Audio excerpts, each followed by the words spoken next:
From this to this. Opo mga guys, samahan niyo ako ngayon maglinis sa bahay. Pero bago tayo magsimula maglinis, kumain muna tayo.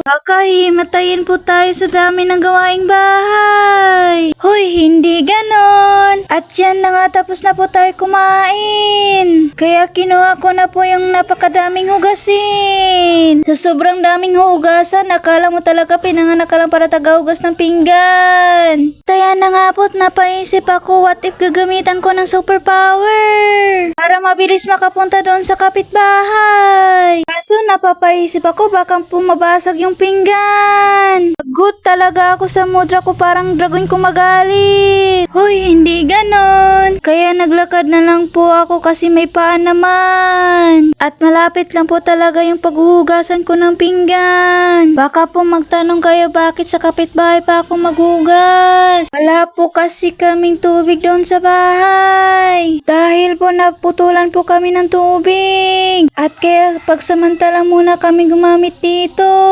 Kilala naman po namin yung nagmamayari ng pinaggamitan naming tubig. Sa sobrang busy ko sa paghuhugas, di ko po namalayan nahulog na pala yung sipi ko sa tubig. Hello, how are you? I am under the water. Please help me. Here too much raining. Pagkatapos ko manghugas ng pinggan ay magigip na naman tayo ng tubig. Pero para mabilis yung pagigip ng tubig, gagamitan na natin ng superpower na sayaw. At ayan na nga po, nakarating na ako sa iigiban ko ng tubig. Pupunuin po natin itong dalawang timba na dinala ko. Kaya mag-timelapse na lang po tayo dito kasi wala na akong ibang masabi.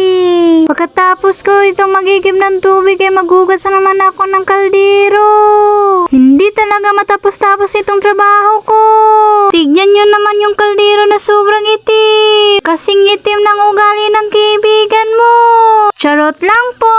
Ita-timelapse na po natin to. Baka nagsawa na kayo sa mukha ko. A few moments later. At natapos na rin sa wakas yung gawaing bahay. Kaya naligo na ako. Dito na lang guys.